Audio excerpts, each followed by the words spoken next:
This is a brief video tutorial of how to edit your product images for an e-commerce website. I'm using a Chromebook. There's a free app called Pixlr Editor, which works very similar to Photoshop. The first step is you're going to want to go ahead and open the image from your computer.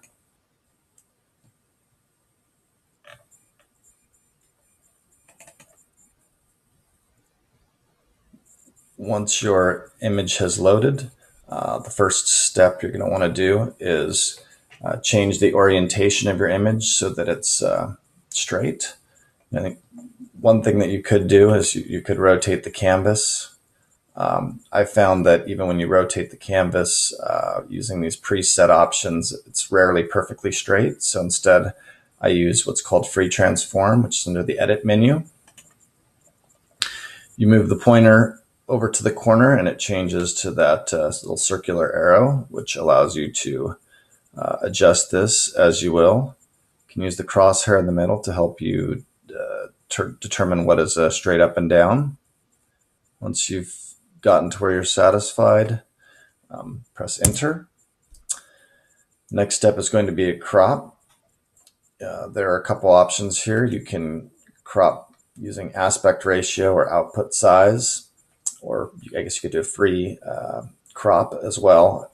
I used to use aspect ratio, but I found now that output size saves me a step later. So I'm going to make my photo 1000 pixels in width by 1000 pixels in height. So you can go ahead and drag. It will come out as a square because it's still a 1-to-1 ratio. You can use the grid to help you align your image how you'd like to center it. Once you're satisfied, you press enter. It goes ahead and crops. And you may have noticed that the image, aside from just the cropping, also shrank a little bit, and that's because I've also reduced the size of the image to 1000 by 1000. If I hadn't done that, this would have been slightly larger, just based on the crop. So in order to bring that back up to a easier size to work with, I can zoom in here using the large mountains. So the next step here, one option would be to try to use levels to try to fade out the background, but I found that no matter how much or how close it looks to white to you in here, once you put it on the website, it will still look off-white. So I'm going to actually remove most of the background. I use the wand tool. The default tolerance in Pixlr is 21.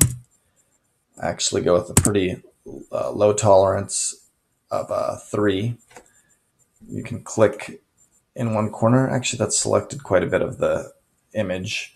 If you press shift, you can click in each one of the corners to add areas that are going to be removed or selected for now. We will end up removing them. I need to get this area over here also selected. This is one of the trickier parts. One thing to note is you can get really close in terms of how much of the shadow you're going to take out. But what I've noticed is that tends to make it more difficult to fade the shadow into the clear background later. So I'll show you that in a minute. So once you're satisfied, you can press backspace, and that deletes out all of that, those pixels. You'll notice there's still quite a few little pixels out here that weren't selected. You can go ahead and click the wand off to the side. So at this point, you could, if you wanted to, probably use levels, and most of these little pixels off here to the side would fade into the background, but I feel like that's kind of messy, and I don't like knowing that they're out there. So I use the lasso tool to go ahead and draw a circle around my, or at least encircle my image, trying to get around as many of these extraneous pixels as possible. And this is probably the most time-consuming part. Seems like it would also be a good application for a touch screen and stylus. One thing I've noticed is when you get to this point, you can just let go. And as long as it's a straight line, it will connect to the other end, which could save you some time, particularly with an image like this. So at this point, we just have the middle product actually selected. So what we want to do is we want to get rid of everything else. So we go to Edit, Invert Selection. Now everything but what we had lassoed is selected. If you press Backspace, now all of those pixels are gone. And click the lasso off to the side. So now we're going to go ahead and do the part with the levels. So you go to Adjustment, Levels. You're going to use levels, not auto levels, because auto levels will look terrible. We can try doing that just for fun. Auto levels. Yeah, see, it really didn't get rid of the shadow. And another nice feature is just like Photoshop, you've got a history, so you can click back to your previous step. And so now we're going to do the manual levels. So if you click levels, this little screen will show up here.